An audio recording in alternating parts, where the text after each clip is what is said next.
عثمان رضی اللہ عنہ میں یہ صفت کوٹ کوٹ کے بھری تھی، آپ میں اتنی شرم و حیا تھی، اس واقعے سے اندازہ لگا سکتے ہیں۔ امام مسلم نے اپنے کتاب میں حدیث نمبر 2401 میں یہ واقعے کو بیان کیا۔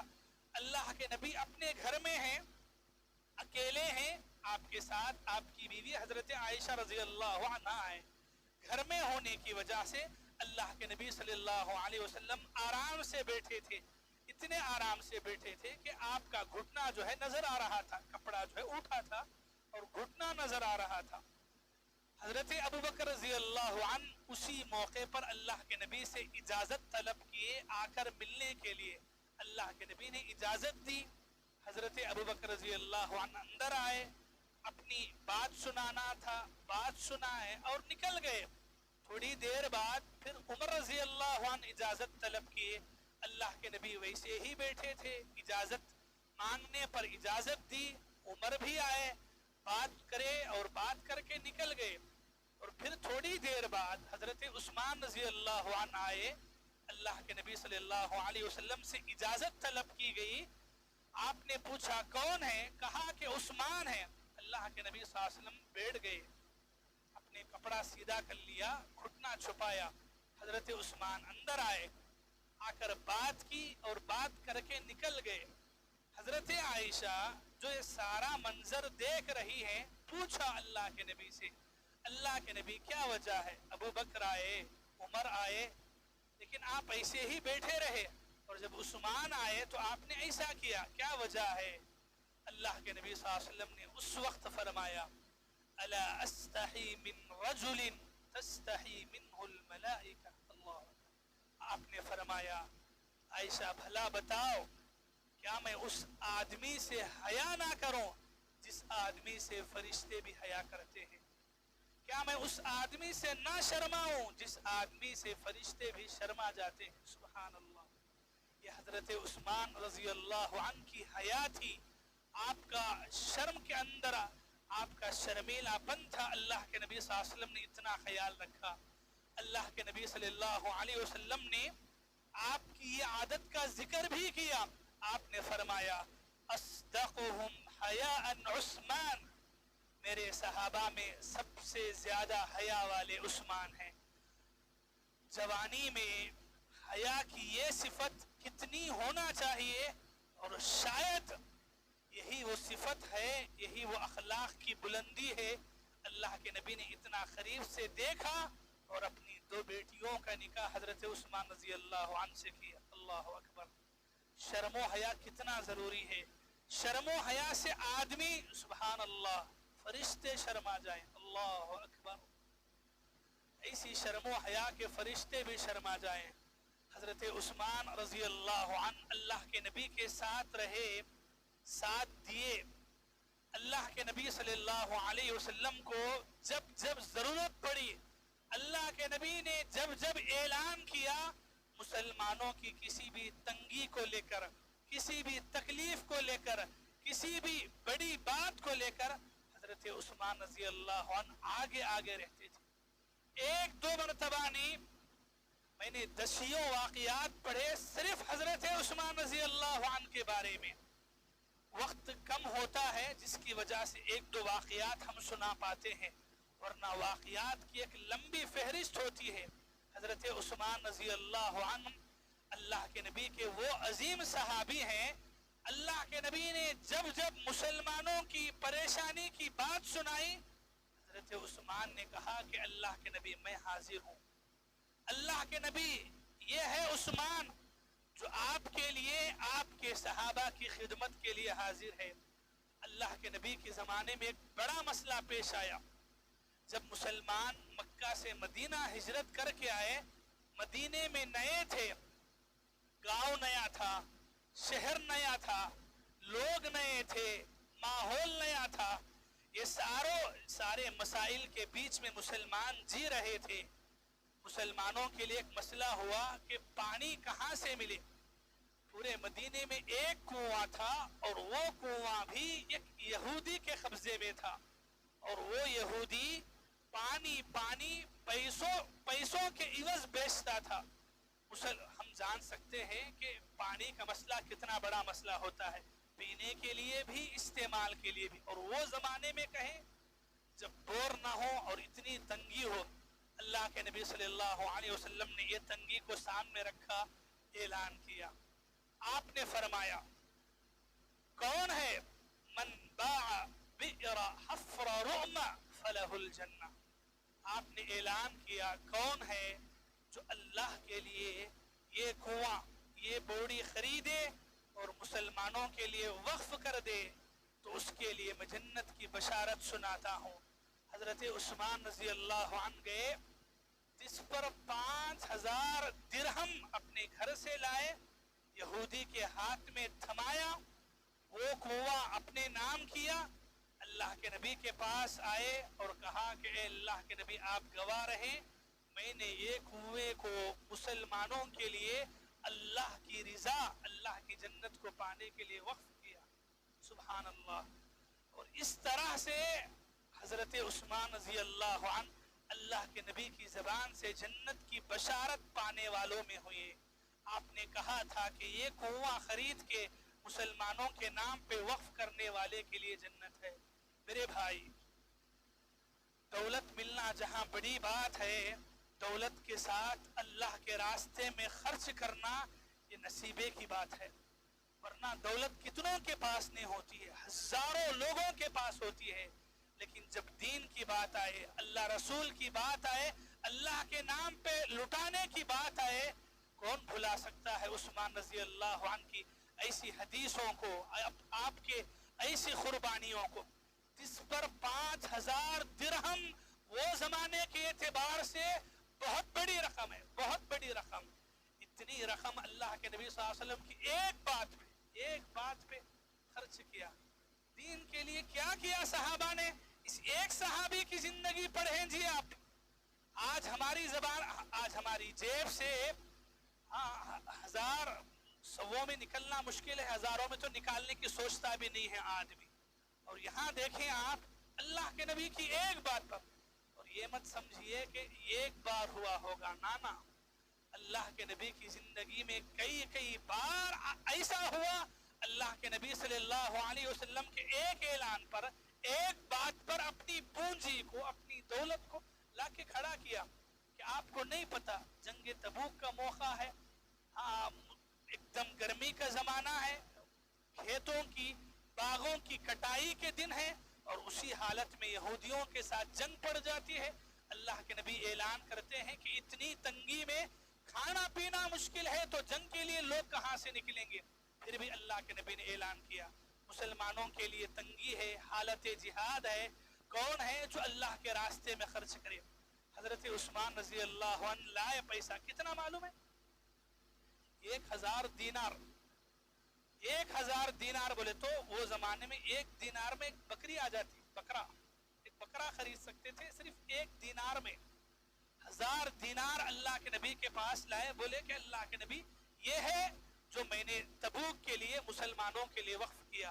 اللہ کے نبی صلی اللہ علیہ وسلم جانتے تھے آپ کو خطر تھی ایسے نیک کام کرنے والوں کی. آپ نے وہ دینار اپنے ہاتھ میں لیے، دونوں ہاتھوں سے اٹھائے، ایک ہاتھ سے دوسرے ہاتھ میں ڈالتے جا رہے تھے، اور زبان سے الفاظ اللہ کے نبی نے کہا تھا ما ضر عثمان ما عمل بعد هذا اليوم. اللہ اکبر. کہا کہ آج کے بعد زندگی میں عثمان کیا بھی کر لے کچھ فرق نہیں پڑے گا، جنت اتنی گارنٹی ہے، جنت میں جانے سے اسے کوئی چیز نہیں روک سکتی آج کے دن کے بعد. اللہ اکبر. کون بول رہے؟ اللہ کے نبی. سبحان اللہ. کتنی بار جنت کی بشارت پائی. اللہ اکبر. میرے بھائیوں، اس ایک صحابی کی زندگی کو پڑھتے جائیں، آپ یقین مانیں ہمیں ہماری قربانیاں کم کیا زیرو لگیں گی کہ ہم نے دین کے لیے کیا کیا ہے، ہم نے دین کے لیے کیا خرچ کیا ہے، ہم نے دین کے لیے کیا قربانی دی. کیا سوال یہ ہے کہ قربانی کیا دی ہے؟ یہاں ایک انسان اتنی بار آ رہے ہیں اور ہر بار اللہ کے نبی کی زبان سے جنت کی بشارت لے کے جا رہے ہیں. سبحان اللہ. ایسے عظیم صحابی ہیں جی، حضرت عثمان رضی اللہ عنہ، اللہ کے نبی صلی اللہ علیہ وسلم نے اپنی زندگی میں انہیں ایسی بشارتیں دی، لیکن یہی عثمان کی زندگی پڑھتے ہیں، پڑھتے پڑھتے ان کی آخری زندگی کے لمحات پہ، دنوں پہ جاتے ہیں، ہاں دل اشکبار ہو جاتا ہے۔ ایسے عظیم صحابی کی زندگی اتنی پاکیزہ ہے، لیکن ان کی موت شہادتانہ موت ہے، ایسی موت ہے جسے پڑھ کر، جسے سن کر ایک مسلمان اشکبار ہو جاتا ہے۔ اللہ کے نبی صلی اللہ علیہ وسلم اپنی زندگی میں حضرت عثمان شہید ہوں گے یہ بشارتیں 2 مرتبہ دیے تھے۔ ایک مرتبہ اللہ کے نبی ایک بغیچے میں بیٹھے ہوئے تھے، اللہ کے نبی کے ساتھ صرف ایک صحابی ہے، حضرت ابو موسیٰ اشعری رضی اللہ عنہ۔ اللہ کے نبی بغیچے میں ایک کنواں تھا، وہ کنویں میں اللہ کے نبی صلی اللہ علیہ وسلم اپنے پیر چھوڑ کے، ہوتا ہے نا کنویں کے پاس دونوں پیر لٹکا لے کے، اللہ کے نبی کنویں میں 2 پیر ڈال کے اوپر بیٹھے ہیں، ابو موسیٰ اشعری رضی اللہ عنہ بغیچے میں ہیں۔ اتنے میں بغیچے کے پاس کوئی آتا ہے، اندر آنے کی اجازت چاہتا ہے، اللہ کے نبی صلی اللہ علیہ وسلم ابو موسیٰ اشعری سے کہتے ہیں اِذن لہو وبشرہ بالجنہ، ابو موسیٰ جاؤ، جا کے انہیں اندر آنے کی اجازت دو اور ساتھ میں انہیں جنت کی خوشخبری بھی سناؤ۔ گئے، دیکھا ابو بکر رضی اللہ عنہ ہے، اللہ کے نبی نے جنت کی بشارت سنانے کے لیے کہا تھا، جنت کی بشارت سنے۔ حضرت ابو بکر رضی اللہ عنہ آئے، اللہ کے نبی کے بازو میں ویسے ہی بیٹھ گئے جیسے اللہ کے نبی کنویں میں 2 پاؤں چھوڑ کے بیٹھے تھے۔ پھر تھوڑی دیر بعد کوئی دوسرا آیا، اللہ کے نبی صلی اللہ علیہ وسلم نے فرمایا ابو موسیٰ اشعری سے اِذن لہو وبشرہ فی الجنہ، کہا کہ جاؤ انہیں بھی اندر آنے کی اجازت دو اور جنت کی خوشخبری سناؤ۔ ابو موسیٰ اشعری گئے، دیکھا عمر رضی اللہ عنہ تھے، عمر رضی اللہ عنہ کو جنت کی بشارت دی گئی، آپ بھی آئے اور آ کے حضرت ابو بکر رضی اللہ عنہ کے بازو بیٹھ گئے، ویسے ہی بیٹھ گئے جیسے دونوں بیٹھے تھے۔ پھر بعد میں ایک تیسرے آتے ہیں، اللہ کے نبی صلی اللہ علیہ وسلم سے اجازت لی جاتی ہے، آپ اس وقت کہتے ہیں اِذن لہو وبشرہ بالجنۃ علی بلوى تصیبہ، اللہ کے نبی کہتے ہیں کہ جاؤ، جا کے اس انسان کو بھی جنت کی بشارت سناؤ ان مصیبتوں پر جو مصیبتوں میں وہ پھنسے گا، اسے وہ مصیبتیں لاحق ہوں گی۔ صحابی گئے، دیکھا حضرت عثمان رضی اللہ عنہ تھے، اللہ کے نبی صلی اللہ علیہ وسلم کی یہی بات ابو موسیٰ اشعری رضی اللہ عنہ سنائے۔ اللہ کے نبی صلی اللہ علیہ وسلم اپنی زندگی میں گویا جنت کی بشارت دینے کے ساتھ ساتھ ایک فتنے میں حضرت عثمان رضی اللہ عنہ شہید ہوں گے، یہ بھی اللہ کے نبی صلی اللہ علیہ وسلم نے کہا تھا۔ یہ ایک موقع، ایک اور موقع پر بھی اللہ کے نبی نے کہا، حضرت عثمان رضی اللہ عنہ کے ساتھ بھی ہوتا ویسے ہی ہے۔ اللہ کے نبی صلی اللہ علیہ وسلم کی وفات کے بعد ابو بکر رضی اللہ عنہ کا زمانہ آیا، پھر عمر رضی اللہ عنہ کا، پھر بعد میں تیسرے خلیفہ بنے حضرت عثمان رضی اللہ عنہ۔ بہت سارے مسائل پیدا ہوئے، اختلافات پیدا ہوئے، بہت سارے ایسے لوگ جو یہودی سوچ کے تھے، اسلام اور مسلمانوں کو بدنام کرنے کے لیے اسلام کا بھیس ڈال کر کے مسلمانوں میں آئے، مسلمانوں کی صفوں میں چیر پیدا کیا، اختلاف پیدا کیا، بہت سارے اختلافات ہوئے، انہی میں سے یہ بھی ہے حضرت عثمان رضی اللہ عنہ کے گھر کو گھیر لیا گیا، محاصرہ کیا گیا دشمن نے۔ بڑے بڑے صحابہ کرام نے اس وقت ان کو ساتھ دینے کی بات کی، جو لوگ ان کے گھر کا گھیراؤ کر کے ان کو ان کی حفاظت کے لیے آگے آئے تھے۔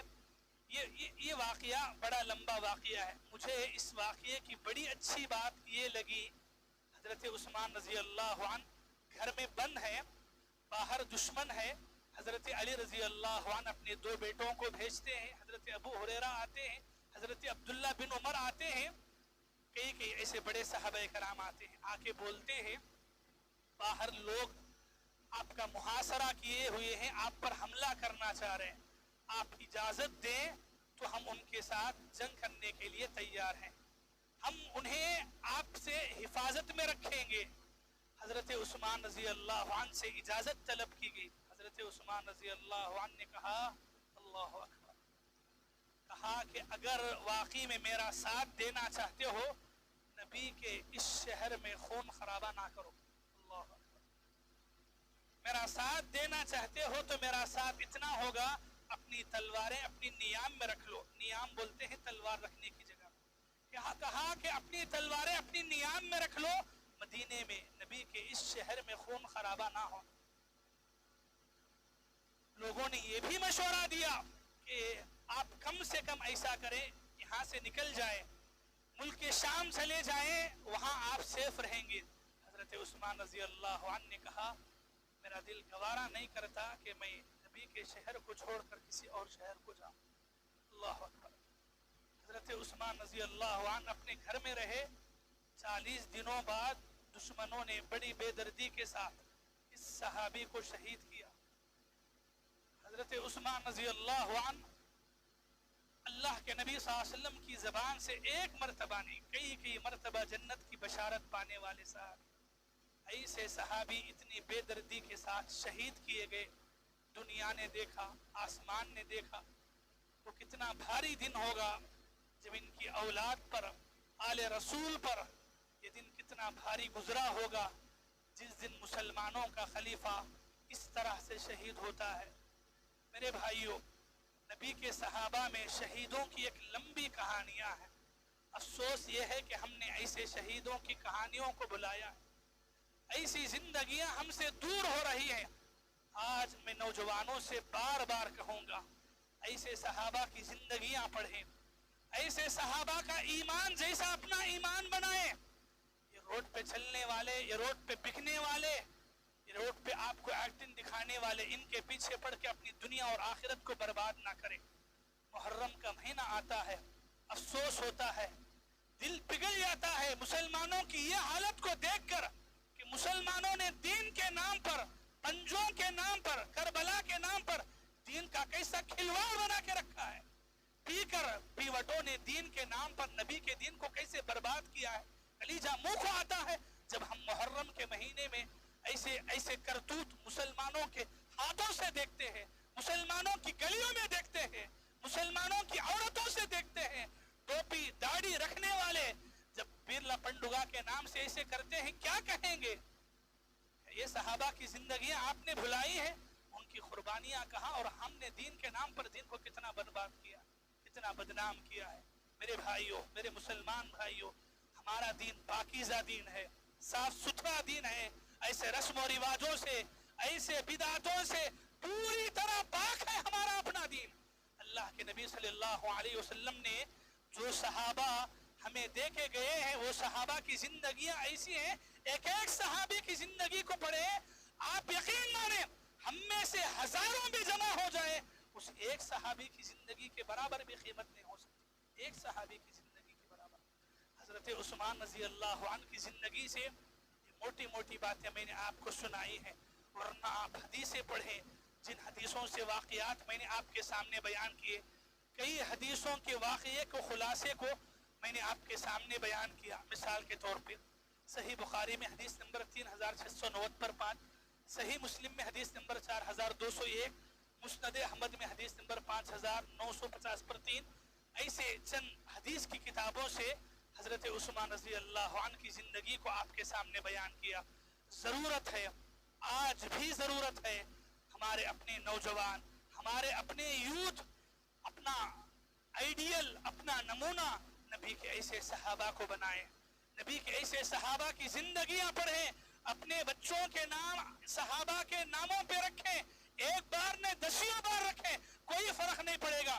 آپ کو ابو بکر رکھنا ہے، عمر رکھنا ہے، عثمان رکھنا ہے، ایک ہی خاندان میں 2-4 جمع ہو جائیں، کوئی بات نہیں، وہ بڑا ہوگا تو پتا تو چلے گا کہ میرا نام عثمان ہے تو عثمان ایسے تھے، میرا نام ابو بکر ہے تو ابو بکر ایسے تھے، مجھے بھی ویسا بننا ہے۔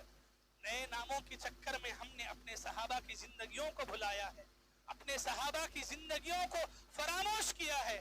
میرے بھائیوں، ہمارے اپنے نوجوانوں کو، ہماری نوجوان نسل کو